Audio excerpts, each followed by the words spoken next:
I'll start. Recording has started. Okay. Well, hello, everybody. This is Jim McCarthy. I'm the chair of the Metro Plan Board. And today is February 2nd. It's about 2 or 3 minutes after 10 o'clock. So the first thing we need to do is call to order. So I hereby call us to order. And roll call, Mandia, can you please do the roll call? Yes, well, good morning, everyone. Just a few reminders. This meeting is being recorded, and if you're not currently on mute, please take a moment to do so to lessen any noises and feedback. And lastly, you can find a link to the meeting packet in the chat for your convenience. So I will start with a roll call for our board members first, starting with Jim McCarthy. I am here. Geronimo Vasquez did inform me he's unable to attend today. Patrice Horstman. Austin Aslan. Present. Regina Salas. Present. Can you hear me? Yes, we can. Yes. Thank you. Thank you. Jesse Thompson. Here. Judy Begay. Becky Daggett. All right, moving on to Metro Plan staff. Jeff Miles Malbec. Here. David Wessel. Here, good morning. Rosie Ware is currently out. And of course, myself, Mandia Gonzalez. We do have some guests today, Michelle Ann James and Ed Stillings. And I believe that is it. Did I miss anybody?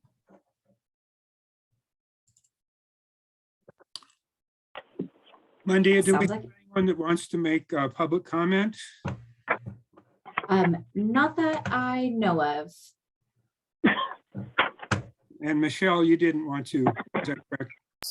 That's correct. All right, thank you for being here. Before we get started, I'm going to change just slightly, and that I want to finish all of the normal meeting business, and then we'll adjourn this meeting, and then we'll go into executive session to discuss Mr. Malbec's performance. And that way we won't have to go back and forth between meetings.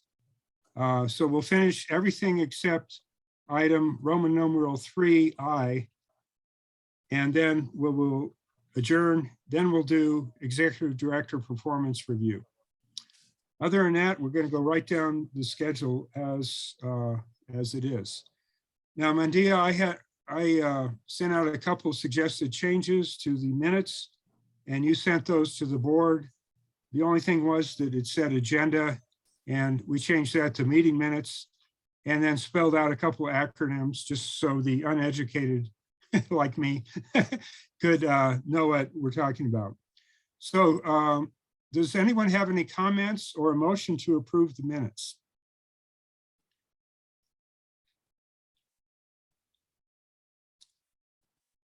Well, I will move to approve the minutes. Could I get a second, please? I'll second the motion. So who was it? Was that Austin Aslan I heard? I think I heard 2 or 3 voices at once. Jesse Thompson. Oh, Jesse Thompson seconded. Jim McCarthy made the motion. Any other discussion on this? All right, all those in favor, please say aye, and I will say aye. Aye. Hi from Regina. Thank you. Do we have any nays? Hearing none, the minutes are approved by unanimous vote. The next item is consent agenda. And there's only one thing. And David Wessel, I think you were going to do a short introduction here. Transportation Improvement Program amendments. Thank you, Mr. Chair. There's just 2 items on this. Both are advancing Mountain Line grant awards, one for operations and one for a significant grant of $4 million for a CDL commercial driver's license course at NAU. So those are the amendments today. Okay, and so we need a motion to formally approve that. Is that correct? Wetzel. Yes. Could I get a motion to approve the transportation improvement program amendments as outlined in the Mr. packet? Chair, this is Regina. Mr. Go Chair, ahead. this is Regina. Yes, I move to approve staff recommendation to amend the TIP to confirm recent underlying grant awards of 300,000, right? Is there like 300,000 for operation support vehicles and $4,375,581 for phase 1 campus bus and CDL task force.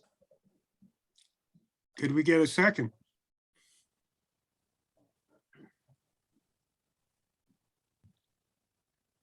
Well, I will second it. Is there any further discussion or questions for Mr. Wetzel? All right, all those in favor, please say aye. Aye. Aye. Aye. I Any dissent? Any noes? That motion passes unanimously. All right, now we're down to general business. And David Wetzel is going to take the lead on this again. This is the Stride Forward branding and outreach update. So David, please go ahead. Thank you, Mr. Chair. I'm going to share my screen. I have a brief PowerPoint presentation.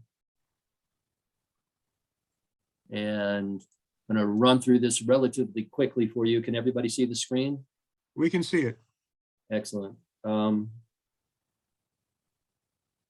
So the, there we go.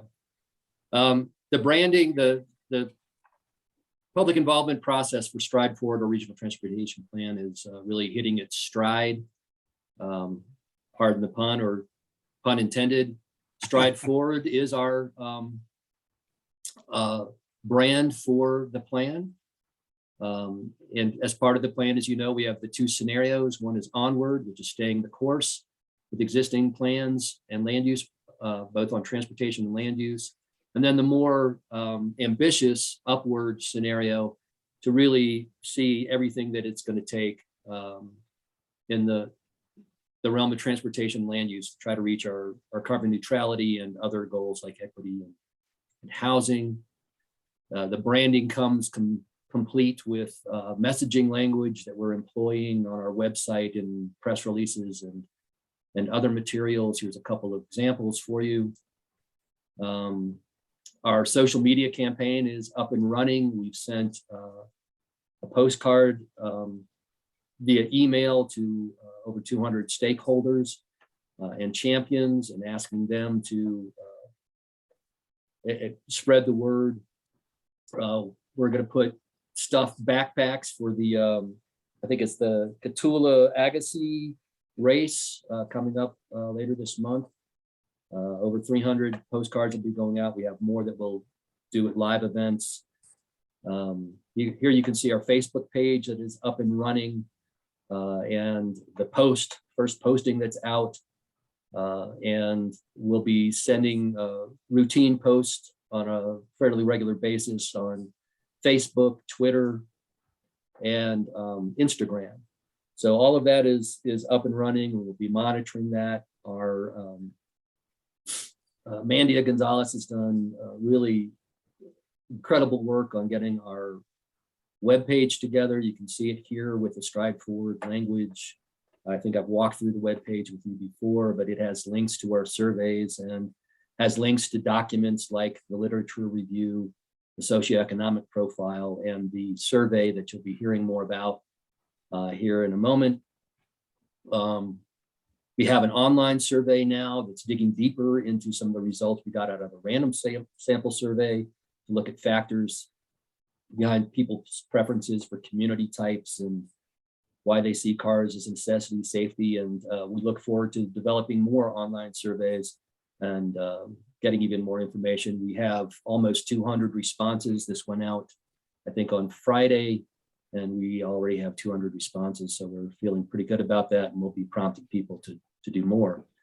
Our stakeholder outreach is underway. Here's just a sampling of some of the ones that we've met with. I'll be meeting with the Coconino Hispanic Advocacy or Advisory Council this afternoon, and be scheduling more for this month in March. And just really looking to introduce the plan at this time in the process. And then we'll be coming back to them with either surveys or additional virtual or live meetings. So as I said, we're up and running and in full swing, and really looking forward to hearing what the community has to say. So happy to take any questions if you have them. Thank you, David. So we're basically on schedule and making good progress. Right. Does anyone have questions for David? Chairman, this is Jesse Thompson. Jesse, go ahead.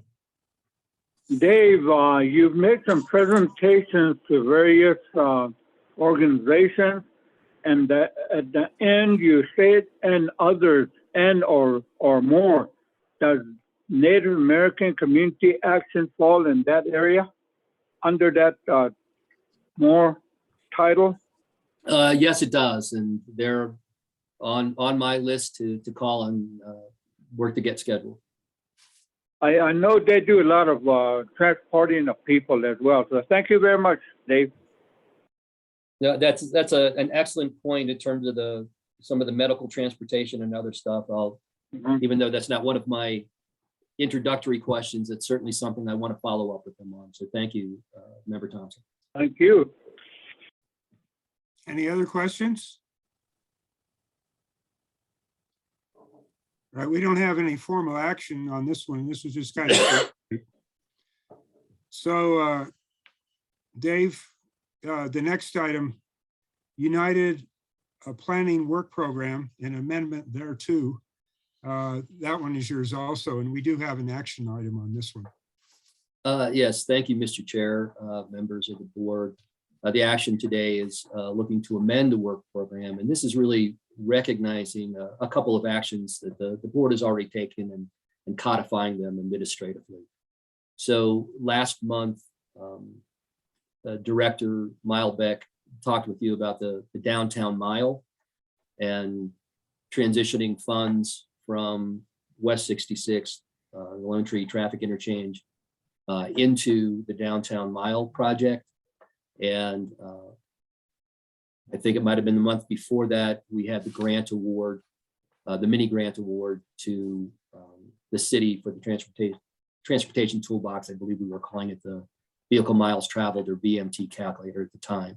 So this is really just recognizing those actions, putting them into our formal public facing document, and submitting them for approval by ADOT and FHWA. So we're looking for an amendment, approval of the amendment, and both the TAC and the management committee are supportive of this action. And I guess I should add that part of that discussion at the time with the TAC was seeking city commitment to the matching funds for the downtown mile. And in the management committee, City Manager Clifton confirmed that. So those matching funds are there, and staff is recommending amendment.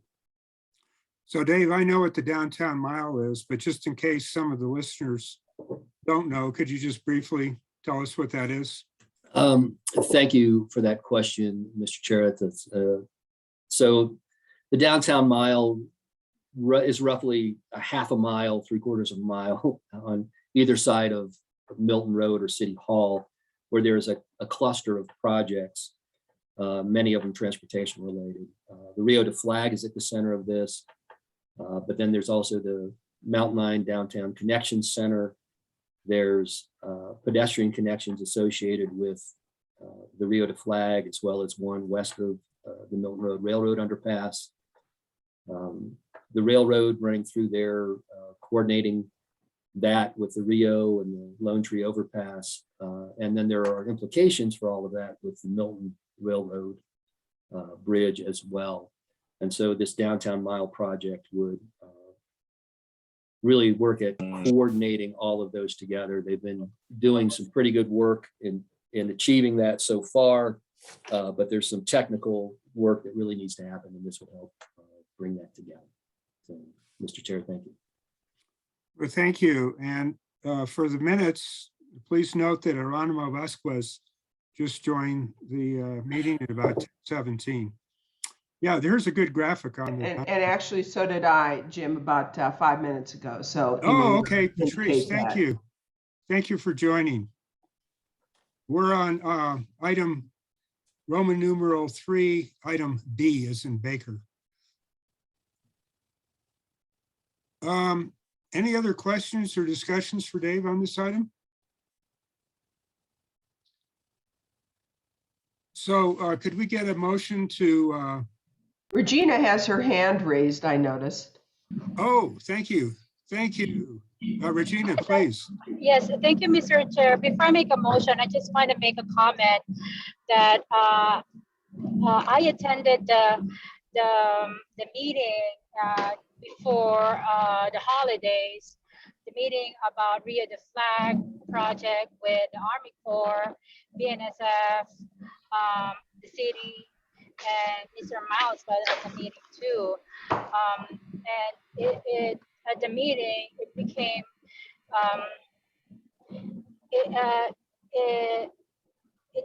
it became important that the downtown mile project is critical to moving forward with negotiating and finalizing a construction and management contract or agreement, CMA, with BNSF. And last meeting at the last Metro Plan Board meeting in January, we have approved the reallocation of the 310,000 to the downtown mile project. So this motion here is to update our work programs to include this the decision to allocate the 310,000 to the downtown mile project. So with that said, I move to amend the Unified Planning Work Program and redirect 210,000 in surface transportation block grant funds and 100,000 in PL funds to the downtown mile planning project, and to assign 100,000 in mini grant funds to the Sustainable Transportation Toolbox project. Second. Do we have any more questions or discussions on this item? Oh, sorry. All those in favor, please say aye. Aye. Aye. Do we have any nays? So that motion passes without dissent unanimously. Thank you very much. Well, Dave, you can relax for a minute. And the next item is Miles Melbeck. He's going to talk about update on funding. And then Miles, maybe you can kind of work in a discussion about the upcoming ADOT meeting that's going to be here in Flagstaff. Thank you, Mr. Chairman, members of the board. I will do that. And the first thing I want to do with the PowerPoint presentation you can see up on the screen is go to a state update. Council member Salas is actually on her way to Phoenix right now to support the House Bill 2396. This is the bill that's being put forward by the Rural Transportation Advocacy Council. As a reminder, it's $50 million statewide. This is something that has never been done before in this way. And if it is approved, the share that comes to Metro Plan would be 2.6 million for the Lone Tree Corridor. And as you may recall, we went through a lot of process identifying this project, and we've had the Lone Tree Corridor is the beneficiary, and getting this $50 million statewide request structured. So just as a reminder, we have tried to go it alone many times in the past, and we haven't been successful. And the idea here is by all of the rural COGs and small metropolitan planning organizations around the state, 11 of us essentially, all going together on one big request, that we will be more successful. So Council Member Salas is attending the hearing today. It starts at 2 o'clock.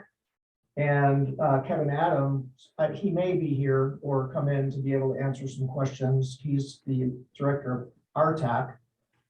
But with that, if it's okay with you, Chair McCarthy, I wonder if I can ask if Councilmember Salas has anything to share.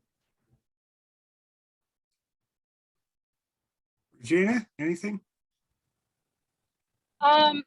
Yeah, I'm hitting a dead spot here in a couple of minutes, but just thankful for the board to for deciding on the Lone Tree Overpass project back in our September meeting, which we have put forth at the Rural Transportation Summit back in October, and now the bill is being heard on the Transportation Committee. I heard from our Representative Blackman, who's a co-sponsor of the bill, who's excited about this project, and he has assured me that he will lobby on behalf of the rural caucus, and he said, just let him know what else he could do in terms of support of this bill. I did also got a call back from Senator Randy Rogers, who's excited about this bill, who had asked me to remind her when the bill is sent forth to the Senate for the Senate's concurrence. Right now, we're looking at really lobbying for this bill as a package for the 50 million for 36 projects, and of course, 2.6 million will go to Lone Tree Overpass. So great stuff going on here. Thank you. Thank you, Regina. You still have your hand up, so you might want to pick that up. Okay, thank you. Jeff or anyone on the board, do you have any questions? Mr. Chairman, if I could just say a couple other things and let you know that Kevin Adam, legislative liaison with the Rural Transportation Advocacy Council, his timing is impeccable and he just joined the room. Kevin and RTAC are leading the charge on this statewide initiative. So I just wanted to make sure the board knew if they had questions. I believe Kevin is available to answer some questions, and I certainly am. Well, I think this is a great effort between various organizations to get in various parts of the state to try to get something done for all of us. So it doesn't sound like there's any more questions. Jeff, do you want to talk about the upcoming ADOT meeting? Certainly, this is a good time to do it. And then I still have a federal update as part of this agenda item.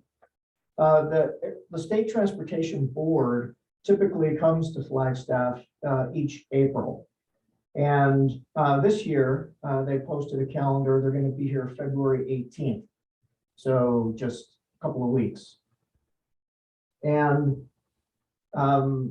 with COVID, it's unknown really what we are looking for or what they're looking for from us. I checked in with ADOT to confirm, and he said there certainly is no expectation and there's clear understanding that because of COVID, we wouldn't have a dinner like we typically do, but it's certainly an option that we could do that. And I really don't know, I mean, this just popped up yesterday, actually. I became aware that they're scheduled to be up here. And I don't know how much depth we want to go into at the board meeting about it, but it seemed like a great opportunity to at least make sure everybody was aware and have whatever discussion you thought was appropriate about logistics and hospitality. Mr. Chairman? Well, part of the logistics is council last night approved them meeting in Flagstaff City Council chambers. So they will be doing that. And I will, at the very least, go to the meeting early and, you know, shake some hands and or hit some elbows, whatever we do now. And all of the board members would be encouraged to, you know, go to the meeting and at least make a presence if possible. I'll definitely be there, and I'm sure Jeff, you'll probably be there too. But, you know, I'm kind of come see, come saw about dinner. You know, did you kind of feel them out on that? And they're probably not inclined to do that, or? I don't know from the board members, since I just, you know, this just came up. I've heard some hesitation about having meals together with the current counts that are out there with COVID. And like I said, it's pretty clear there's not an expectation. It's really a matter of what would the board like to do. Do the board members have any thoughts on this? Mr. Chairman, if I could make an observation. Please do. Yes, so Yuma posted the meeting, this last January meeting a couple of weeks ago, and they did have a dinner the night before for the board. I don't think they've been doing this for a long time. And in fact, most of the board's meetings have been virtual over the last couple of years now. So it was very low key, the dinner. I think that there was roughly 30 people there sitting at round tables. And so there was an opportunity for the local officials to interact with the different board members at the tables. But there was no formal presentation. The mayor of Yuma, one of the Yuma County supervisors, got up and provided a quick welcome, but it was very much a more of a social event than any sort of, you know, structured dinner with a PowerPoint presentation that they got to hear. So just to let you know, it does, you know, they have started to meet in person again, and they did have a dinner, at least at the last one, but it was fairly low key. Thank you, Kevin. I do remember several years ago that when the board came to Flagstaff that I went to a dinner. I guess I have two questions. Is do we want to do it? And the second thing is, like, how does it get, is this Dutch treat, or does the MPO pay for the dinner, or how do we do that? Jeff, do you have any history on that or recollection? Sure, Mr. Chair, members of the board, and thank you for that update, Kevin. And David Wessel has been doing these dinners for a couple of decades. And historically, we have paid. It's come from the Metro Plan budget. Okay. Well, I would be willing to do a dinner if other people think that makes sense. But I also want to hear from the board members if anybody has a comment. Chairman? Yeah, Jesse, please go ahead. With the request of many of the officials locally, we were able to work with staff to get Flagstaff back onto a list of the location where we're going to be meeting. And last year was down in Sedona, and we felt that it'd be better to bring it back up to Flagstaff this year. So, and as far as meeting attendance for the original meeting, there will be a limited number of people that'll be coming in, and most of us is going to be virtual. And Kevin pretty well described, you know, some of the activities and how we went through that. That dinner again was very limited people, just as stated by Kevin. So I think the reason why that we needed to bring it back to Flagstaff is that, there are some nearby communities, some Native American communities that wish to at least comment while we're up here. And there are other, there's Sedona, Oak Creek, and all those people in that area. I know they'll probably be calling in. So we got the information out there. So again, thank you, Chairman. Thank you, Jesse. So it sounds like if we did a dinner, we should probably limit it for cost reasons and COVID reasons to Metro Plan board members and to State Transportation board members to kind of keep the numbers down, both the cost and the, exposure to COVID. So I guess I would propose that we do the dinner, but on a limited basis. And then obviously, I'm pretty sure that the meeting will be open to the public in city council chambers, although we don't anticipate too many people being there. So I guess that's my proposal. And I'd be interested if other board members are thumbs up or thumbs down. I have a question. Patrice, please. So you're I think proposing that the Metro Plan pick up the tab, is that right? I am, and I base that on what I've been told is that that's what we've done traditionally. And obviously, we're not going to go to some highfalutin restaurant. Last time we went to Salsa Brava.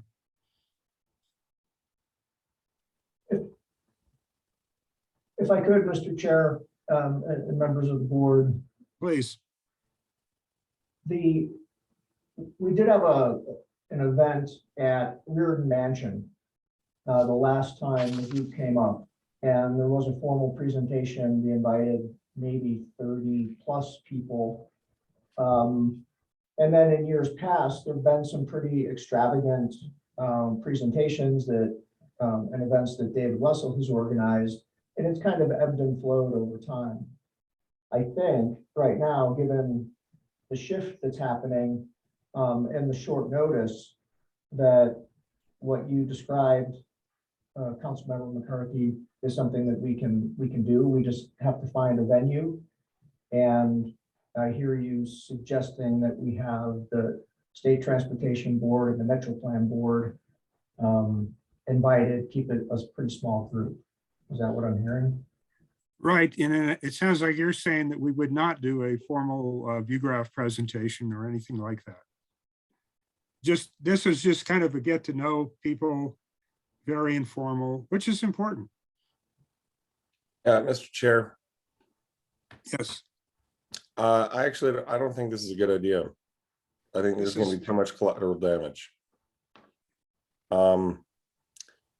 This is happening in the next couple of weeks, correct? Yeah, your concern is COVID? Well, I mean, not for me personally. But I don't think we should be gathering as a group indoors at a restaurant in the month of February, especially while the Flagstaff City Council is still meeting remotely for COVID reasons. And I mean, you were there last night, the council meeting. There's already a bunch of grief and controversy and tension around ADOT being hosted by the city of Flagstaff to begin with. I think this is a bridge too far. I think it's gonna blow up in our faces. I won't be attending a dinner. Okay, you make good points. If it was March, it might be an entirely different story, but I think we're missing the boat on this one, for lack of a better of analogy, by even just a couple weeks. I don't think it's appropriate for us to move forward with an indoor banquet. Okay, that makes a lot of sense. I'm just one voice, but I need to throw that perspective out there. No, I appreciate that. So, Patrice or anyone else have comments? Yeah, and I'd like to hear what Geronimo's comments are on this as well. But, the county is not we're doing everything to dissuade face-to-face meetings right now.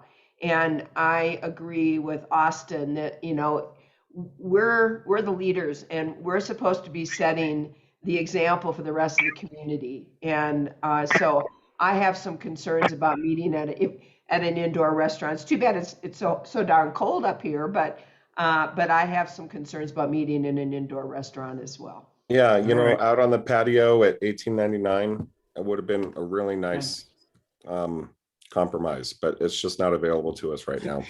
The board should come up here in the summer, not in the winter. Any other Mr. comments? Chair, if I may weigh in? Please, Yeah, If I may weigh in? Yes. Yeah, Regina, you go well, first. I do acknowledge and yes, yes, I acknowledge and value the perspective from board member Aslan and board member Horseman. We do have some options in Flagstaff for outdoor dining patio setting, which I can help staff connect because I'm on the Tourism Lodging Restaurant Association board as well. So there are some outdoor patio seating for dining options in the next 3 weeks. So are you suggesting we should do it, but in a different location or something? Or I'm not Yes. clear. Yes. If we can find an outdoor venue, an outside venue, and it's earlier in the afternoon, maybe, or I don't know, maybe the time of day doesn't really matter that much. But I would be more amenable. I would be willing to consider that, but indoors, for me personally, is off the table. All right, so indoor dining, even in the afternoon, is probably problematic. I guess I'm leaning more towards your original comments, Mr. Aslan. So any other thoughts on this? It kind of, yeah, I would like to make a comment. please do, Geronimo. All right. Thank you. I think that I agree we shouldn't be going in person in an indoor building.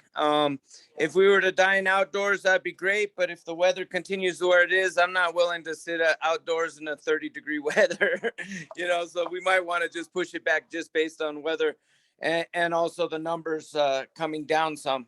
But I would entertain the thought, depending on where the location was, for an outdoor patio meal. Otherwise, I would say just wait. Thank you. I'm anyone else? Chairman, Yes, Jesse, please. last month's meeting, just as described earlier, we did have it inside, but the month before, we had came together on the eve of Thursday outside in the patio.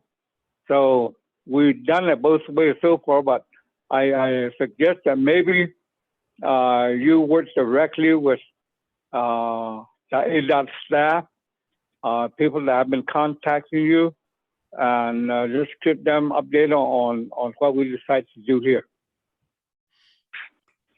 All right, so kind of summarizing what I've heard is this probably does not make sense to have an indoor meal. There is some open-mindedness about an outdoor meal. My concern is, even if it gets out of the 30s, it's probably only going to get into the 40s, or even the 50s is pretty cold to be eaten outside. Maybe we should this time and maybe ask them to show up to the meeting 15 minutes early, and we can just do some socializing in the lobby of the city council where we can, socially distance a little farther apart, but still see each other face to face. How does that sound? Mr. Chairman. Yes, please, Mike. As I've been listening to this discussion, I wonder if I can perhaps with staff and after this meeting consider other gracious ways of hosting this state transportation board along the lines of what you were just saying, maybe inviting 15 minutes early to have a mingle. There might be some other creative things we can come up with that feel gracious and show our appreciation for them being here, short of having a dinner where they're very cold or exposed to COVID. And I know that Supervisor or Jesse Thompson is on the State Transportation Board, and I just wonder if he has a thought on other gracious things that he's seeing communities do. Jesse?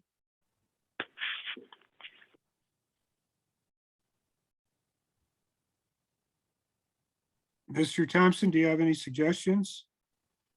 Okay, repeat the question again. Yeah, my question is there another gesture that MetroPlan can offer to the State Transportation Board short of dinner that you've seen other communities do that was well received?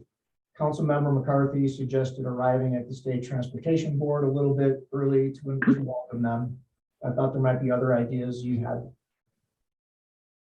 Well, actually, I think I don't know how they handled it in the past, but during my time on the board has been inside or outside. So that's why I recommend that maybe you can contact ADOT staff, those people that have been reaching out to you, and discuss the situation with them. Thank you. So, Miles, how about if we close this out this way? You would contact the Transportation Board staff, tell them that we absolutely want to welcome them strongly here in Flagstaff, but the board is not comfortable with an indoor meal. So explore some other options. And Miles, I'm sorry, Mr. Chair. Yeah. Miles, I wonder if what you're getting at is some sort of other gesture, ranging from something like a gift basket that showcases Flagstaff products to outdoor hike along one of our more popular trails, to, I don't know, a site visit to the Lone Tree corridor, you know, a nice media opportunity. We could all put some hard hats on. Anyway, I'm trying to get those thoughts swirling in different creative directions, other than amassing indoors for food. One thing we can do well here is a hike, a mountain bike activity, just a walk around town or NAU campus, or you know, I'm just thinking out loud. There's lots of other ways we could play this. Is that where you were kind of going with thinking in new directions, Miles? Yes, I'm and taking the feedback I've been hearing here in the discussion. I can contact ADOT as Jesse Thompson suggested, and if your ideas come up with something, and perhaps Councilmember McCarthy, you might have been ready to put a bow on this. I can also just work with you and perhaps the chair after this meeting to work out details if the board is comfortable with that. And Ms. Horstman, did you have some thoughts about maybe an outdoor event somewhere like at the annex? Yeah, so here's what I was going to suggest. I think that's great, Miles, for you all to come up with something that is consistent with our COVID safe philosophy up here in the Northland. And, you know, I like the ideas. Of course, it depends on the weather of a hike or something like that. I'm not sure we need to take them to the Lone Tree Overpass, but that was tongue in cheek, but you know, it's just thinking Oh, out loud. I'm trying to get those juices hikes flowing. Just kidding. But the other thing is, you know, the annex has that shed, it's the old ball court that's in the back of the annex, and they've got like fires, and they have their little fire pits, and they also have a number of propane Space heaters. and that, thank you, propane heaters that also would, and so we could have not a dinner per se, but maybe a little wine and appetizers there and take over. We could make arrangements. to take over that shed area. And I'm calling it a shed. I don't know. I think they do call it the shed, but it's the old part of the ball court. So it's an historic feature here in Flagstaff. So it's just a thought, but rather, than us kind of coming up with our wonderful hospitality plans, I'm also willing to leave that in the good hands of our chair and of Miles and anybody else who may want to join in on it. And as long as it's consistent with our COVID safe philosophy here in the Northland. All right, so I think we kind of need to move on. The way I'm hearing this is Miles and I will get together.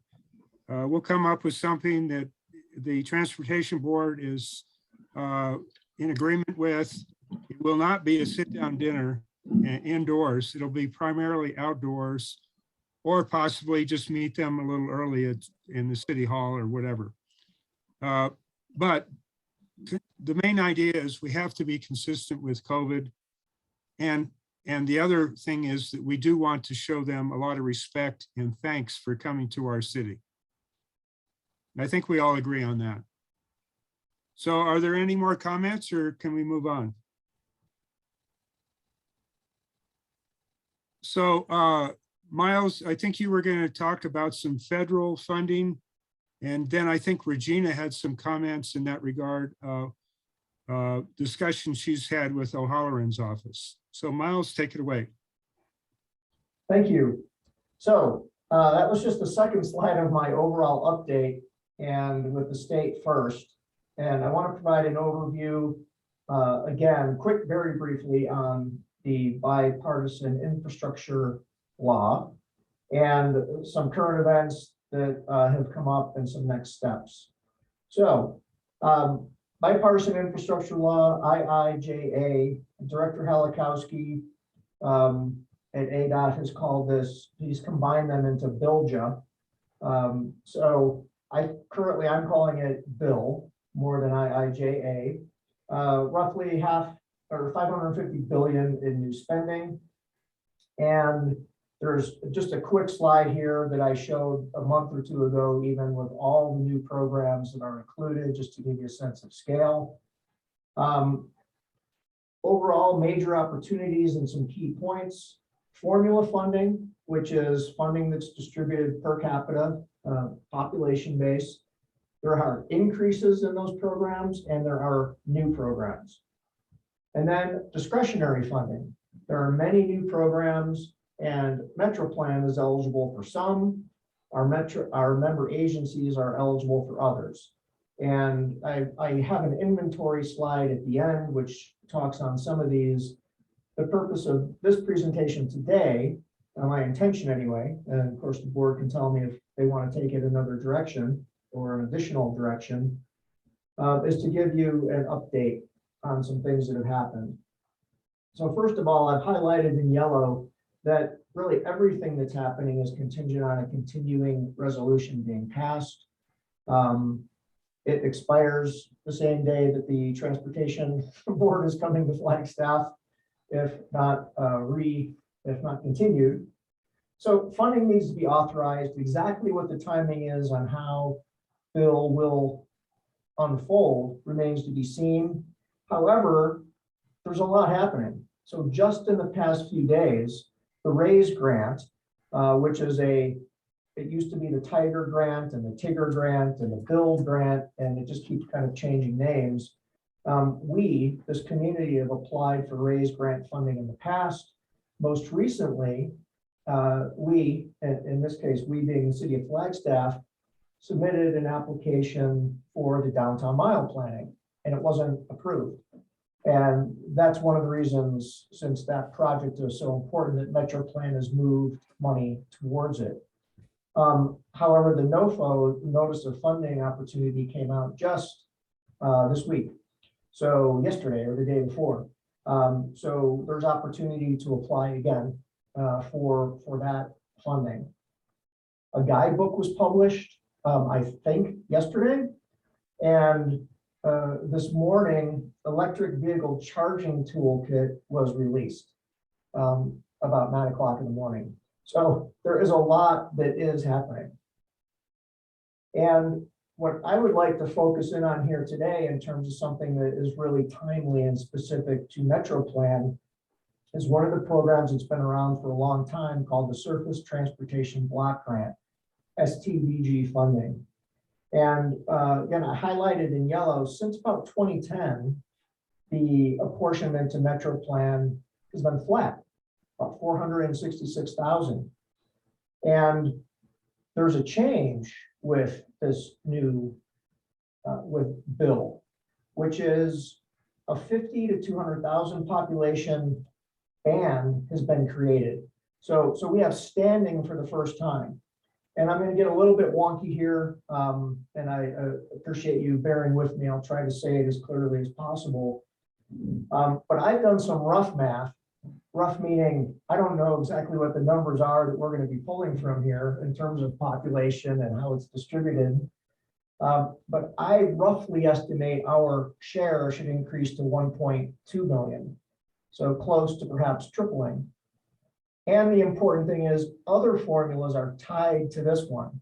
So there are other formula funding grants that are new, such as Protect and carbon emissions programs, and they're tied to the STBG distribution.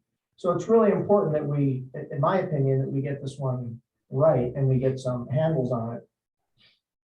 So again, if you just bear with me on this, because I'm going to throw a few acronyms at you, it gets really arcane, but transportation management areas, TMAs, are areas with population over 200,000. So Tucson and Phoenix in our state.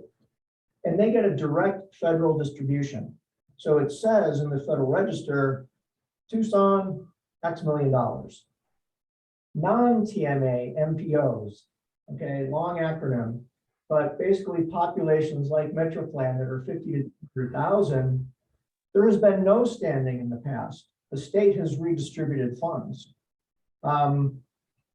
And now with this new bill or this new law, the state needs to consult with non-TMA MPOs, so Metro Plan and other organizations like ours, small MPOs, consult with us about how the funding is distributed.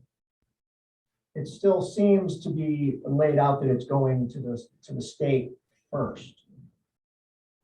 So I see some risks and some opportunities here. First of all, a risk, I would say the bar is set pretty low. Consult is not a really rigorous word. And there can be some delays. There can be confusion about the process. There can be equity arguments, time and effort. Knowing ADOT as I do, they're going to go through a process and try to get everybody's opinion and do something equitable. And that's all going to take time. And then it'll be up to ADOT to determine how the funding is distributed. So there's an opportunity here an opportunity. I'm not saying we can pull this off, and this is we writ large, but there's an opportunity to influence regulatory language before the money gets to the state. So the National Association of Metropolitan Planning Organizations and NARC, the National Association of Regional Councils, they have put together a working group, and I'm offering language on this particular item with other people interested in it to try to advance it at the national level. Dave is also on another working group at the national level to try to influence some housing language that Dave can speak to if you want to go deeper on that. So one opportunity, we try to get things changed before it even gets to the state. And I think my next slide, and then I'll go back. I don't need to read all of this, but the point is affecting the language so that in a regulatory sense, it's interpreted differently.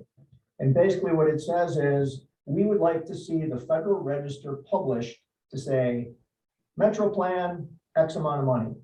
And it just comes right to us. We don't have to go through the state. And that would be good for all of the small urban areas in the state as well.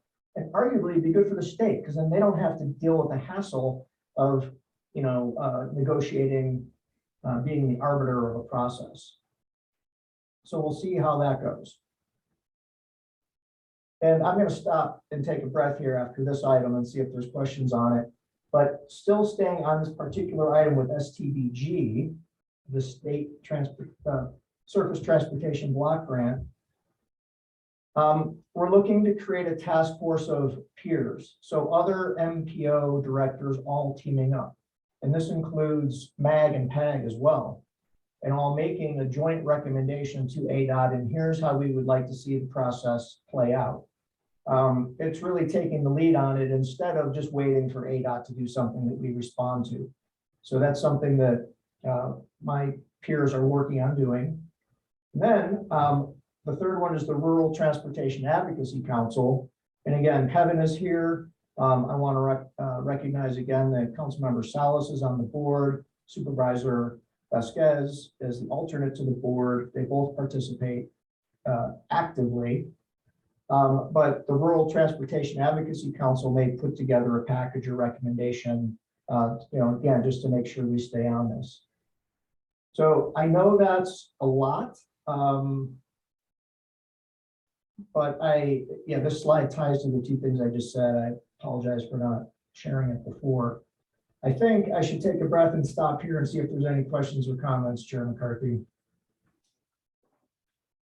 Do any board members have comments, questions, or criticisms? Chairman, Yes, Jesse. I think one thing I'm very happy about is that during the previous years, there was a lot of emphasis placed on continuing the Tiger Grant. And apparently that we've been considered very highly for that. And I'm happy that that's happened.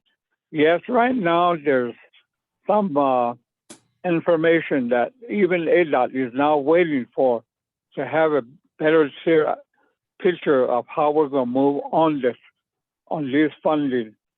So that's the end of my comments. So thank you, Chairman. You're welcome. Any other thoughts? So Miles, you can continue if you have some more. Okay, thank you. So just what's next? More rulemaking, more program writing, eventually distributing of funds, the publishing of the notices of funding availability or opportunity are in process. Just have the sense we're likely to get instructions to implement quickly. I think it's good news actually that the RAISE grant that came out yesterday or the day before, we have until April, I think it's 14th to apply. So it's not right down our necks. We have some time. Want to point out the continuing resolution is still an issue. So we're doing some things now, figuring out what's best for our team, informing our congressional delegation what we intend to apply for, and just recognizing there's a lot of money out there and there's going to be intense competition for it. Some closing thoughts are, and just to kind of frame this at the end, lots of hours have gone into surface transportation grants over the past 5 years.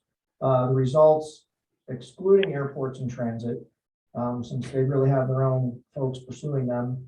We did receive $5.5 million for bicycle and pedestrian projects, which is great. Many thanks to Mountain Line and the City of Flagstaff, and they're working out those details. But some other things are pending or we just haven't received yet. So I feel like, this is maybe a call to action, and we need a surface transportation win. And to get that, we need focus and clarity and consistency and teamwork. And those are all things we are working on. And really, this is my last slide. Probably too much information to go through, but it's just a quick summary of the different kinds of programs and those that are formula and those that are competitive. And we will be monitoring all of them for those that are good fits for MetroPlan and our member agencies. And that concludes my report, Mr. Chairman. Thank you. Regina Salas, are you still Yes. phone range? Yes. And I think- Can you hear me? Yes, we can. And I think you had some comments.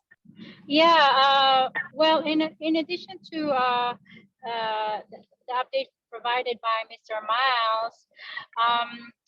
At our RTAC board meeting last week, where we had the Federal Highway Administrator, Arizona Director, Carla Petty, has informed us that there will be more information and guidelines in the next 6 months about all the grants that will be available to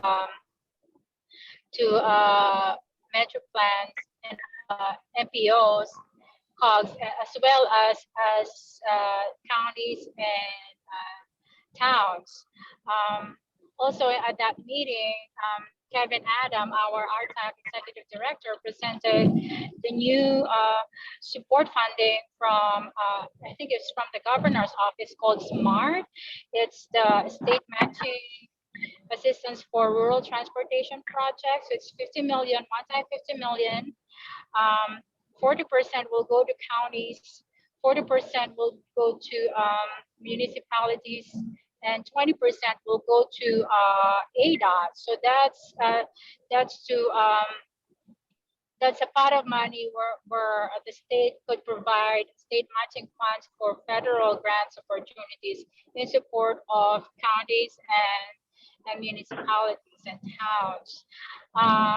And then with respect to our priorities for Metro Plan, I had the opportunity to meet with Congressman O'Harlan briefly last week, wearing so many hats, including I'm on the board of Icona, Metro Plan RTAC, and the business community. He did mention his commitment to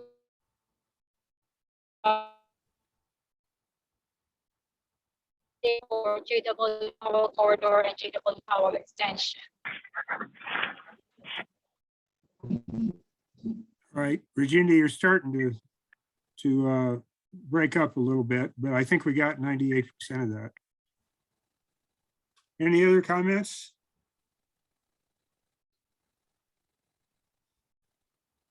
If not, Miles, if you're done with that, I think we'll move on to the next item. Thank you, Mr. Chairman. I would just like to recognize and really echo something that Councilmember Salas said before I move on. The meeting with FHWA State Director Carla Petty. And again, I want to recognize Kevin Adam with RTAC. That group, Rural Transportation Advocacy Council, Kevin organized that meeting and invited Carla Petty.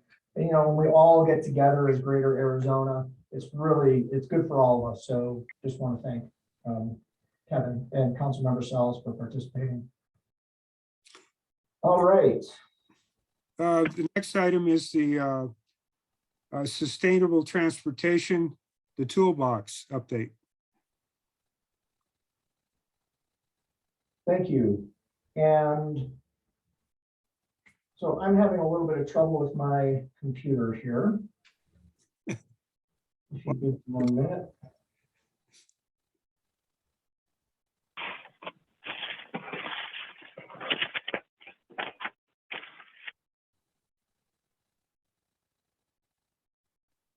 We can see that now.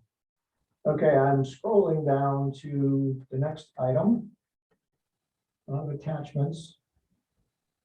So Dave, Wessel, and I are both going to update this. I'm just going to give a brief introduction.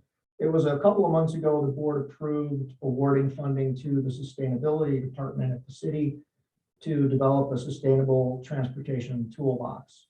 And the director of that program, Nicole Antonopoulos, and I both signed an intention letter that I think we provided as an attachment. I don't think it's really that critical to the board to see, but the point is to get clear on how we are going to collaborate as two organizations on this effort. And one thing we got clear on is we would take it through our technical advisory committee and our management committee and this board, you know, to make sure we're all in alignment.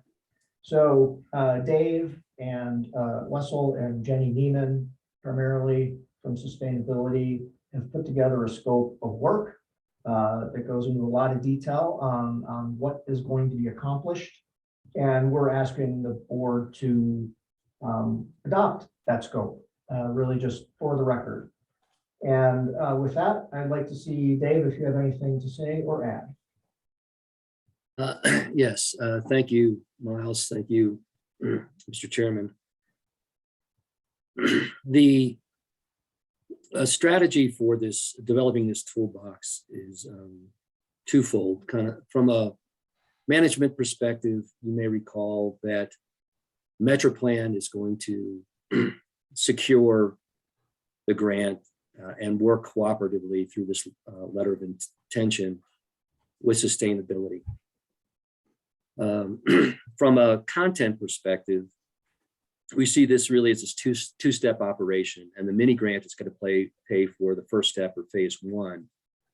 And the city, through sustainability, is in process, and you may have already heard it, a request for funds for phase two. So phase one is really this middle ground policy level, what we're calling either performance objectives and targets or standards. To date, and for a long time, the city has done pretty well at a very high level, policy statements in the regional plan and similar documents, and then done pretty well down here at the development regulatory, status. But there's a lot in terms of kind of performance objectives. What are we trying to achieve? And what are the targets we're shooting for, so we know if our development regulations are actually moving us in that direction. Those have been missing. And this phase one is really geared towards establishing those. And it will draw heavily on the RTP process, Stride Forward, the Regional Transportation Plan, where we're going to be looking at that fairly in depth. What are the population density targets that we really need to hit, and where do those exist? What are the employment density targets? What are, what's the level of transit service or pedestrian facilities or bicycle facilities that we need to reach in order to achieve our mode shift and mode share goals? And really identifying those and setting those up, and then those can inform the kind of development regulation amendments that would be needed in phase two. So that's really the scope that's laid out and it's attached to the report. Right now we are we've started discussions and we'll soon be in negotiations with Burgess and NYPL. We really do feel that this is a logical extension of the Stride Forward Regional Transportation Plan. We feel that they have the team in place to do this work. And so we will be negotiating a change order with them and coming back to you at a later date, perhaps as early as next month, to approve that change order for phase two, for phase one. I hope that was relatively clear, and I'm happy to answer any questions. Thank you. Do we have any questions from board members or comments? I guess the only comment I have is that land use policy has probably more impact on transportation than anything we can do. Absolutely. So, and I think people are starting to realize this. So anyone else with questions or comments? So we're looking to adopt this scope of work, which has been negotiated between the city and MetroPlan. So could I get a motion to approve the scope of work?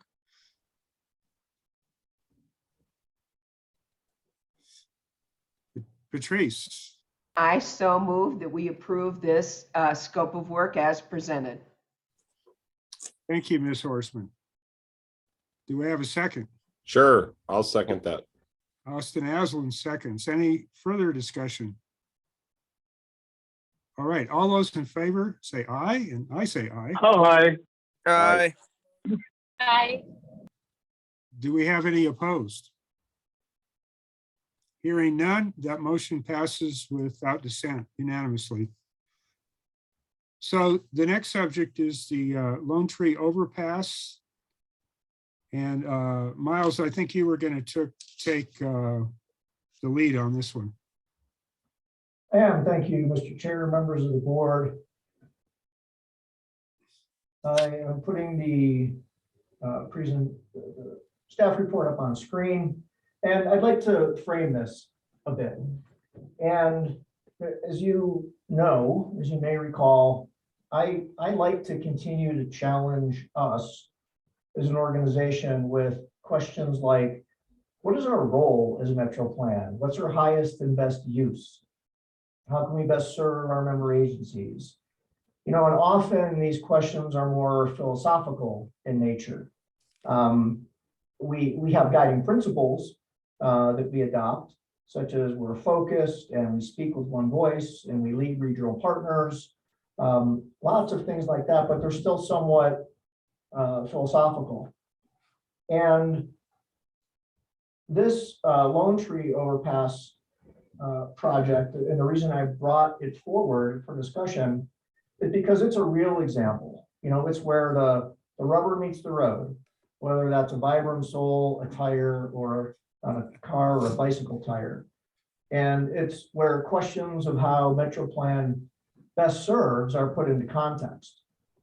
So I think it's an excellent place for discussion, for us to kind of hone our culture, you know, our role, our purpose. So the staff report that I submitted goes into some detail, and I know you've had opportunity to read it. I'd just like to hit a few highlights, again, for context. The related strategic work plan item is that Metro Plan will participate, you know, in what's a city-led outreach and design effort on this project. And Metro Plan was involved in the development of Blueprint 2040. So that was our stride forward plan of 5 years ago that identified Lone Tree Overpass as a project. And since that time, I'm suggesting we are intentional about it once again for a few reasons. One, the carbon neutrality plan was approved by council after the funding was approved for the overpass. Metro Plan has been an independent organization now for over 1.5 years, and we're in the midst of the Stride Forward plan that Dave just mentioned. So there's some other reasons there too, but I'm going to go really just to the highlights and talk about a couple of alternatives as we look at this project. One is for Metro Plan really to just recognize the city of Flagstaff's autonomy. And the advantage of this is that, you know, it's a sovereign member agency. And really, what is our place to get in and suggest anything, really? The disadvantage is, since we have a vision of creating the finest transportation system in the country, you know, might this be seen, and I am not saying it is being seen this way. I'm really throwing this out for consideration by the board, but might such an approach be seen as a missed opportunity or even an abdication of our responsibility, to say it really strongly? And then another risk is that we might be missing an opportunity to support our member agency. So, you know, those are some pros and cons of that approach. And of course, really just the flip side, if we look at the alternative of providing a recommendation to Flagstaff City Council, you know, it recognizes we're a planning organization, might have an informed opinion, might want to offer that. Ultimately, I'm looking for discussion here and certainly direction if the board wants to provide it. But I do want to point out my considerations is that, one, overall, Metro Plan's role really is likely to vary over time and on a case-by-case basis. You know, there might be situations when a project maybe just really isn't being, in our opinion, carefully considered that we want to bring forward to a member agency, be it NAU or the city of Flagstaff or Mountain Line or Coconino County or ADOT. I would say that on Lone Tree Overpass, my perspective is that the city of Flagstaff is engaging in a truly robust discussion. They got a couple of multi-hour meetings on this just in the past month, and they're carefully considering the design. They've brought in expert resources, been engaging the community. There really doesn't seem to me to be an imperative for MetroPlan to add something to the discussion that's missing at this point. And again, this is just, I'll close pretty much with this. I think a case could be made that the definition of finest really comes from community processes, just like the one the city is currently conducting on the Lone Tree Overpass. You know, it's hard for an organization looking 25 years out to say, we have decided this is the finest system based on our research, and you know, we can provide leadership and vision, and then day after day we work out those details, working towards that vision and what's right for the community. And that's what's happening at the city level on Lone Tree Overpass, in my estimation. So I wanted to bring this forward for discussion. I know we have 3 city council members on this board. I believe we have somebody in the audience who might want to speak to this today. And with that, Mr. Chairman, I would turn it back to you. Well, thank you, Jeff. I think that was a very good introduction. Yeah, and that's a good slide to leave up there probably. I don't think it would be appropriate for MetroPlan to dictate to the city what we shall do. And I don't think you're advocating for that in the slightest. And I think a couple of things that come to mind are that MetroPlan does the modeling and has done a good job at modeling in the past, and I presume is doing a good job of modeling now. So that's an important role for MetroPlan. I think it's also important for MetroPlan to maybe advise City Council on what the implications are of various minor decisions. You know, should we have 2 left turn lanes? Should we have these separate right turn lanes? You know, how many lanes should it be? Whether, and not to take a hard side on it, but to say, well, the pros of this are that, and the pros of this other idea are this, you know, whatever. So I think I'll frame it this way. If the board members have any questions, why don't they go forward now?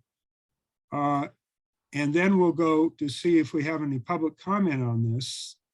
And then we'll go to a discussion of what you're asking for, Miles, is there's no hard resolution on this, but I think you're asking for input of, you know, where should you and your staff be on this issue? So do we have any questions for Miles at this point?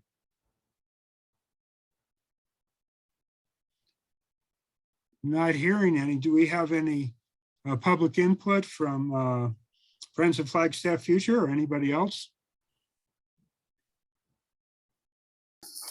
So Jim, this is Michelle with Friends of Flagstaff Future. Yeah, take 2 And- or 3 minutes and tell us what your thoughts are.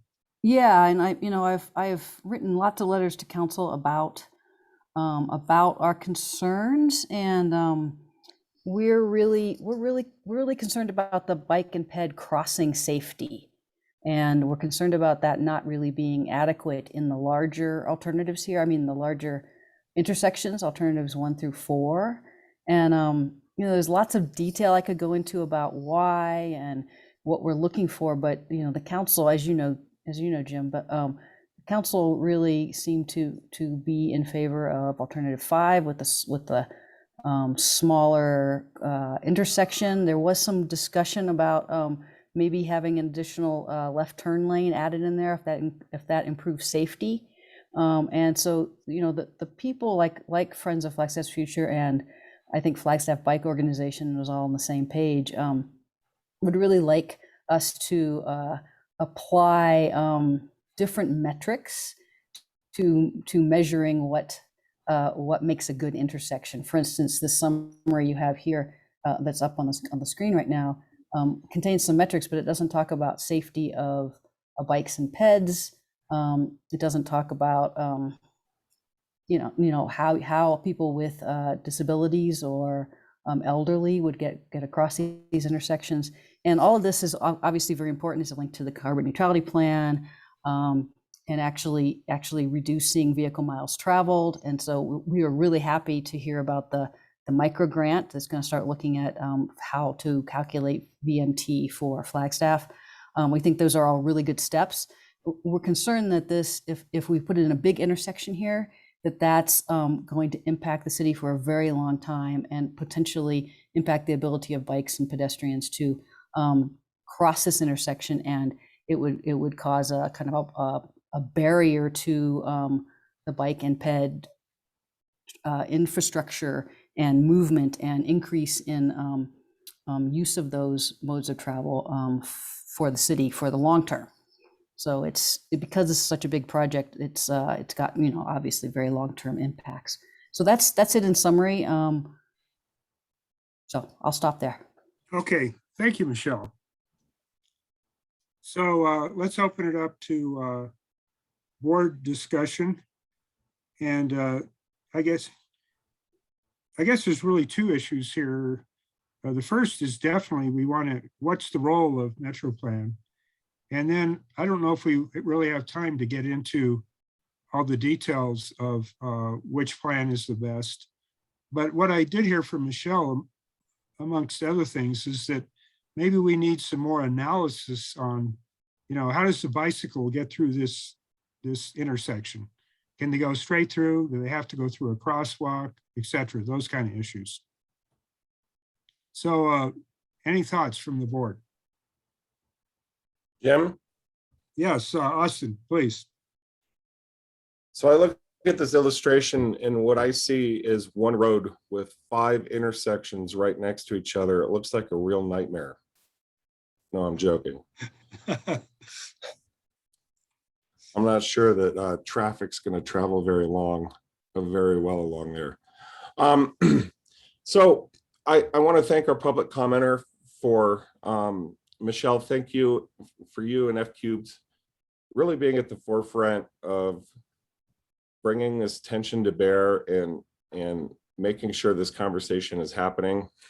In one sense, just the fact that we're talking about vehicles mile traveled and that we're slowing down some of these, what would have been in the past foregone conclusions about how to do Butler, Lone Tree, that's already a win.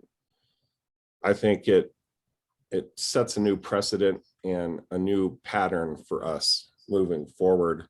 And when I say us, I mean everybody in the city of Flagstaff, from the folks writing letters to the editor, to the newspaper itself, to all the conversations happening around town.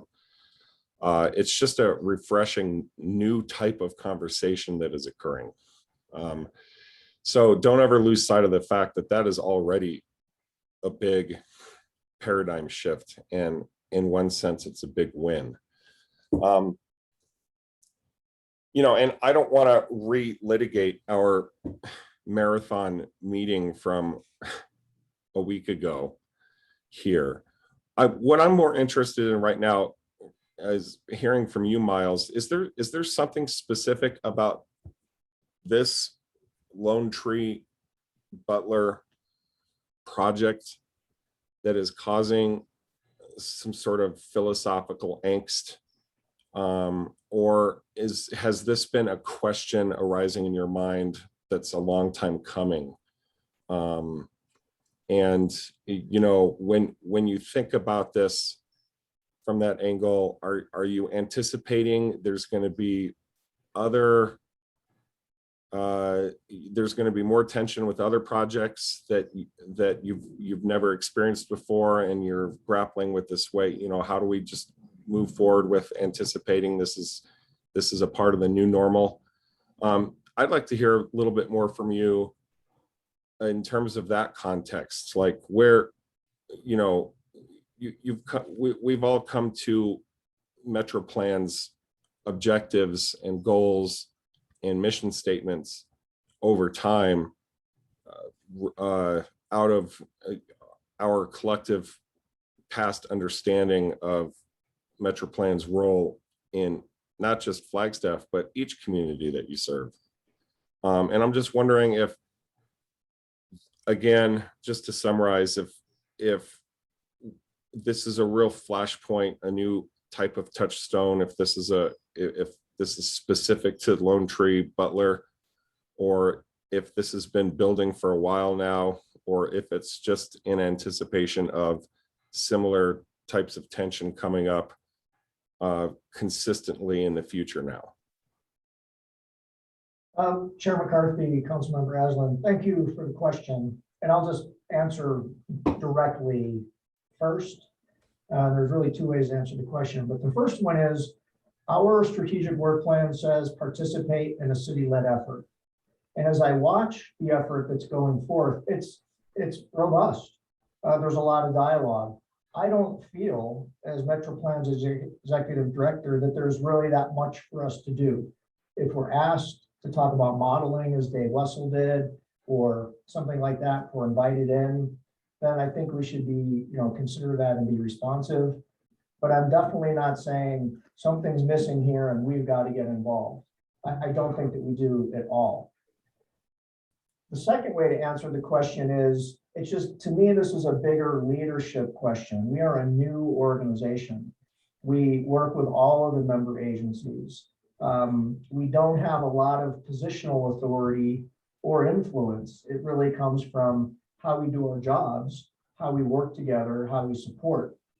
So I wanted to open up this discussion because it's so timely, it's so visible, to see if the board members had thoughts on that.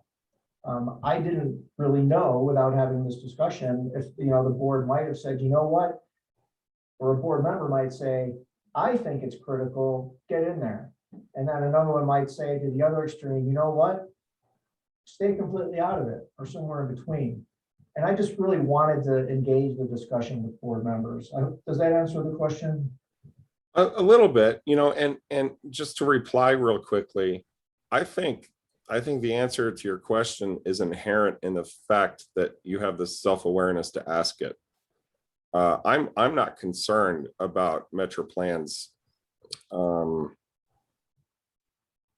undue weight on the scale, so to speak. I think if anything, you exercise, caution to the extent of maybe not weighing in with expertise when it could be critical to the system. I made a joke last week about shopping for spatulas at Bed Bath & Beyond. There are times when we are presented with so many alternatives that we sort of freeze up. We get the deer in the headlights sort of result. And there's a lot that you guys can say. You can look at this graph and you can read between the lines, and you can see a little bit deeper into some of these other concerns that, for example, Michelle James has brought up about pedestrian safety and disability access and those sorts of considerations. And it's totally appropriate for you to weigh in. I don't think there's any problem with the way that you guys are choosing to that the way that MetroPlan is inserting itself into the conversation. It's appropriate for MetroPlan to be involved, and it's good when there are multiple perspectives being brought to the table. That's how we come to the correct decision with the totality of information.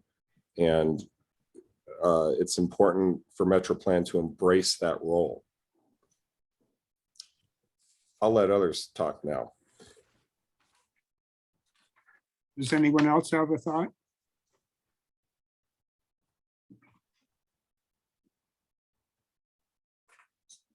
So Jeff, does that answer your question?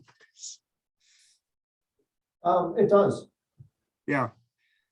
I guess the only thought I have is that I don't know if it's a MetroPlan job or a city job, but it's not clear to me how the bicycles get through the intersections and in particular, option 5. It almost looks like they have to get out of the street and pretend they're a pedestrian and go through. I don't know if that's acceptable.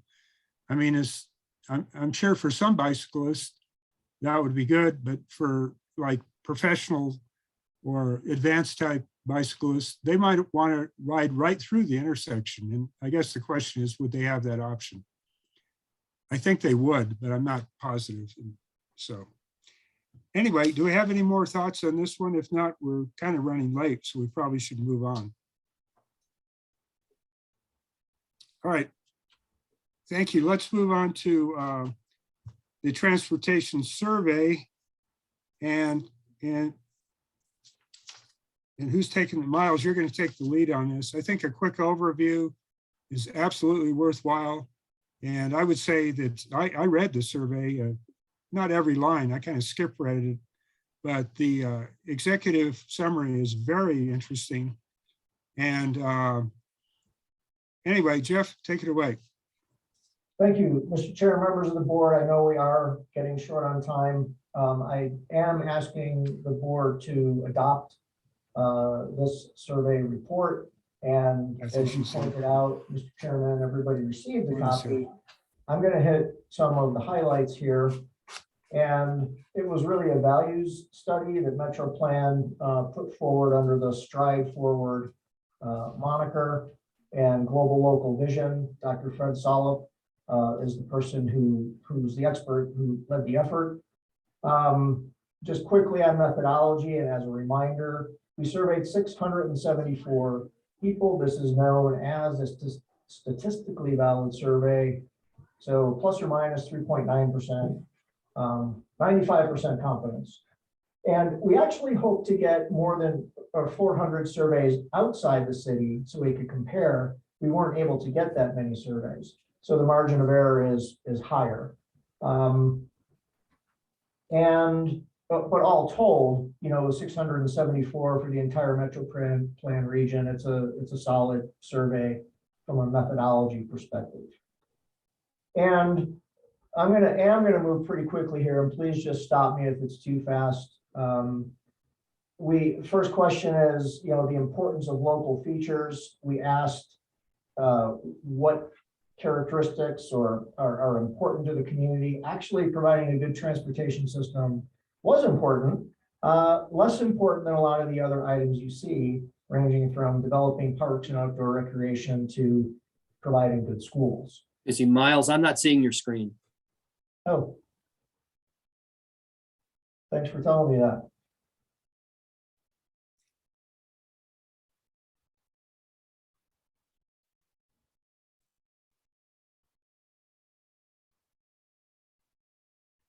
Okay. Thank you. I hit the methodology slide already with the margin of error. I won't go through that again unless you want me to. I was just starting to talk about this slide, which shows the graph of how important transportation is to the community as compared to some other items. And it's a little bit busy because it shows the combined Flagstaff, Metro Plan region in red, and then the difference between inside Flagstaff and outside of Flagstaff. So inside Flagstaff in yellow, outside Flagstaff in blue. And so getting into the transportation items, we asked really how much time do you spend with different types of travel modes? And outside Flagstaff, 88% by car, inside Flagstaff, less, 75% by car. And then you combine it in the red bar, which is about 3/4. And then the other modes, how much of it is walking, how much is bicycling, how much is on public transit, and then other. And this really just shows the data in a different way in terms of percentages of how people prefer to move around. And then we ask questions about why. I mean, what are the qualities? Is it positive or somewhat positive for the various modes? And they really differ. And just so, for example, cars are seen as saving time and safe. Bicycling is seen as cost, friendly, environmentally friendly and healthy, walking, and then public transit.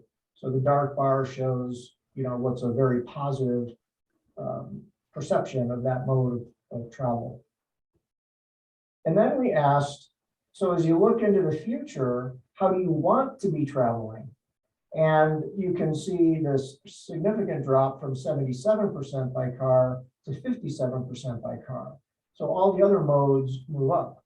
Public transit, bicycling, walking, all go up. Probably the biggest jump is in bicycling from 5 to 14%. And then went deeper, and I don't know how deep I'll go on this, but went in to look at the people who wanted to switch and got a profile of those people who wanted to switch, where they live, what their ideology is, age, gender, things like that. And then we asked people overall about their evaluation of the system. Does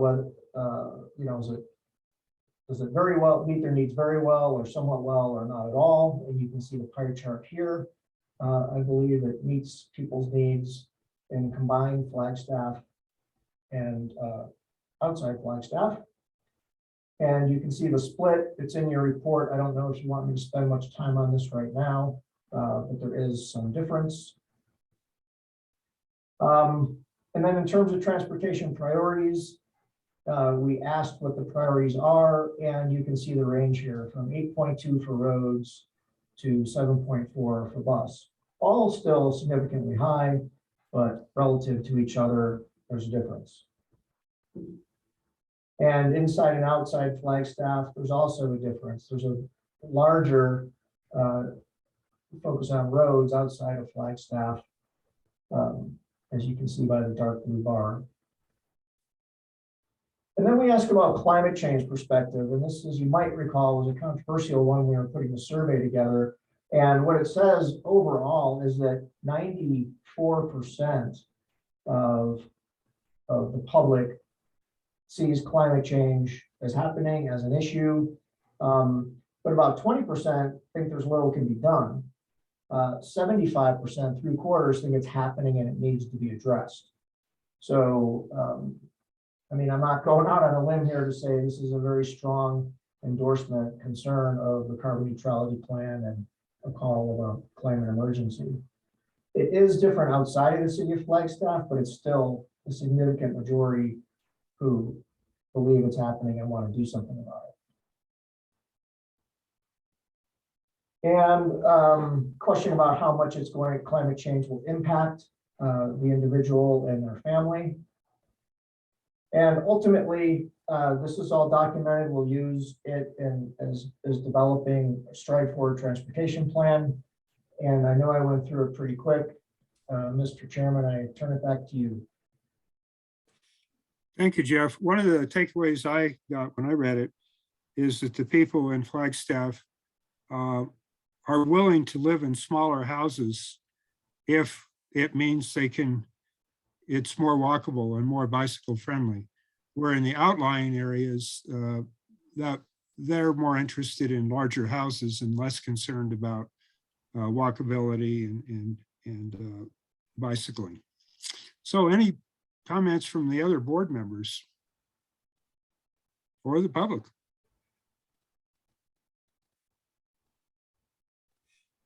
Well, if not, feel free to share this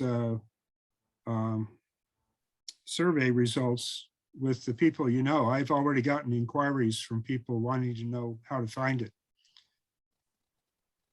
So not hearing anything else, let's move to item G, which is Sun Transport Solutions.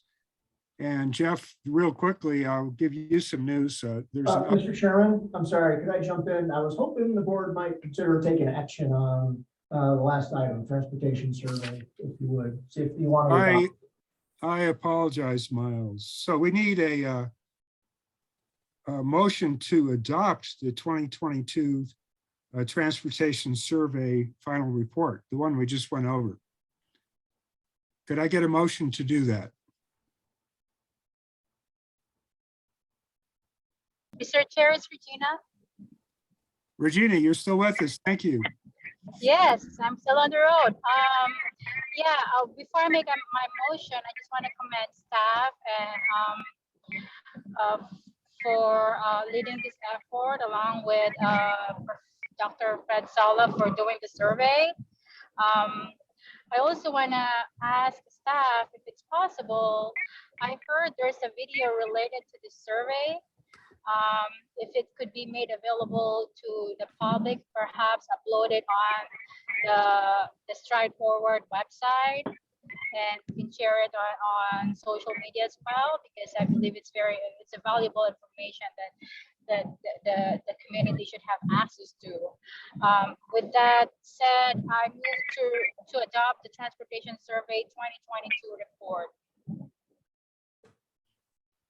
Thank you. Do we have a second? Second. So we have a second by Ms. Horstman, and Ms. Salas made the motion. The only comment I'll make under discussion is that the report is available on the MetroPlan / Stride Forward - documents website. So all those in favor, please say aye. Aye. Aye. Aye. Aye. Aye. Thank you. Are there any opposed? Hearing none, that motion passes unanimously. Thank you, Miles. I'm sorry I forgot that little step.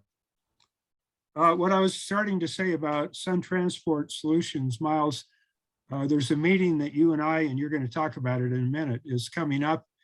And I had a conflict. I have been able to move that conflict, so I will be able to attend that meeting. Great, thank you. All right, Mr. Chairman, members of the board, this is just an update on the Sunshine Transport Solutions Corporation effort. This group was interested in putting in essentially an elevated transit system in Flagstaff, and it's a very ambitious idea. And I brought this forward a few months ago and said, although it seems ambitious and unlikely, and in public studies we've done in the past, even bus rapid transit didn't seem, to be warranted in a lot of areas of the city. This group, when we have a private sector group who says we might want to invest in you and put in this system in the area, and it won't cost taxpayer money. When I look at that, a solar powered system such as this going in, and we have a vision of creating the finest transportation system in the country, it's like, how can we not say, well, let's look at it. So we did, and we formed a steering committee. Councilmember McCarthy and I are on the committee with folks from NAU and NAH and sustainability and a few others in economic development. And we had our first steering committee meeting. Essentially, I asked people to throw their fatal flaws out there. Before we spend much more time on this, let's get some answers to some of the key questions, such as view shed and price, and how you're going to procure right of way, and other kinds of elements that seem like really big questions. So threw them out there. That was our first meeting, and our second meeting is happening February 11th. And as Councilmember McCarthy said, he will be able to attend that as well, and we will hear some of the answers from this group. At this point, I don't really have a prediction what's going to happen with this. I'll end with how I started. It's very ambitious, and we're taking a look. And that concludes my report. I will add, Miles, that we're not shy about giving them a long list of issues that would have to be resolved before anything like this could happen. Do we have any thoughts or comments from the board members?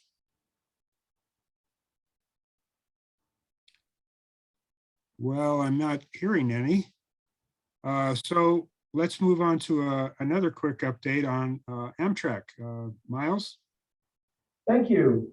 Yes, I finally had a great meeting with the contact at Amtrak, talking about the opportunities for investing in and refurbishing the Southwest Chief Rail Cars. And I'm going to be meeting with him, this individual, Alex, and his boss next week to talk more about ways that we can be involved in efforts to get those rail cars upgraded or at least refurbished.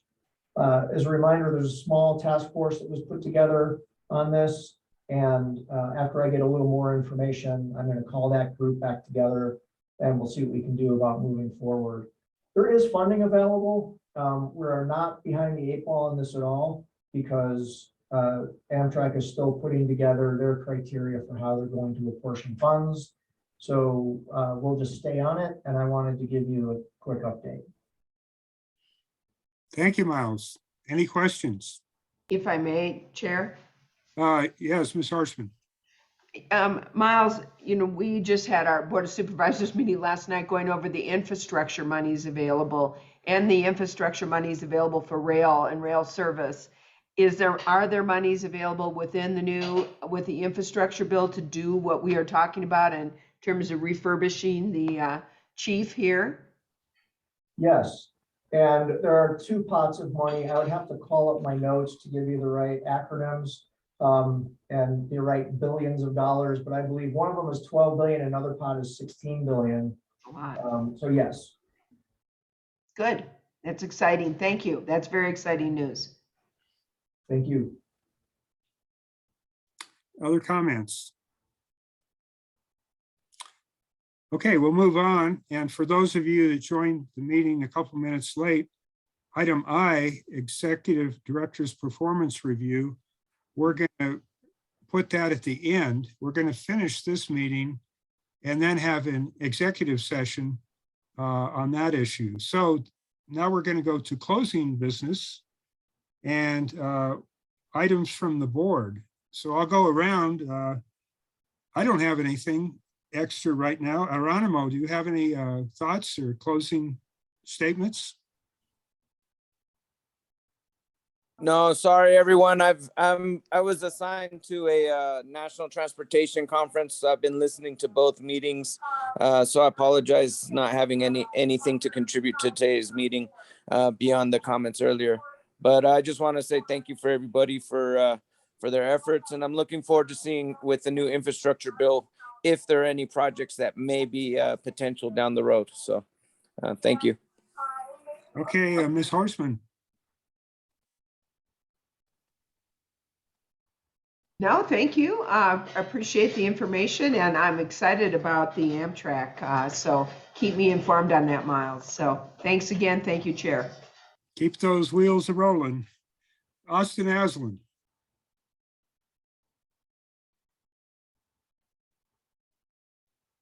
Hi. I've got nothing. Okay, well, thank you for being here. The Mountain Line Board member has not been assigned yet. Hopefully that'll happen pretty soon. Regina Salas, are you still with us?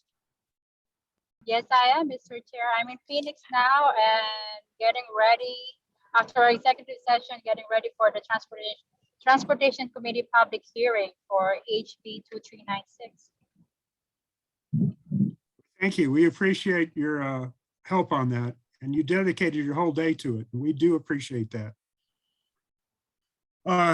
Mr. Thompson, do you have any closing thoughts? I just want to say that I'm very happy for Flagstaff that ADOT, we've decided to come back here. Last year, we didn't come over, but this year we are. I'm very happy for that. Thank you very much. And we absolutely agree with that, all of us, I'm sure.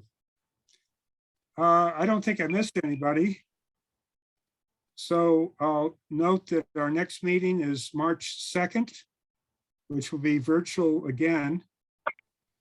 So I'll do a last call for this meeting. Does anybody have anything else they want to bring up before we close out this meeting? All right, so before I adjourn this meeting, we need to get on a couple more people onto the executive session. And why don't we break for, 5 or 8 minutes? And so it was scheduled to start at noon. So why don't we all, get a cup of coffee or whatever and come back at noon? Jim, we can stay on this link, correct? Yes. Very good. Thank you. So, Medea, we just leave this meeting open and you'll verify that the people that needed to drop off have dropped off. Is that correct? Correct. All right. So 7-8 minutes, we'll come back at noon. All right. So this meeting is hereby adjourned and we'll open the other meeting at noon. Thank you, everyone. Bye-bye.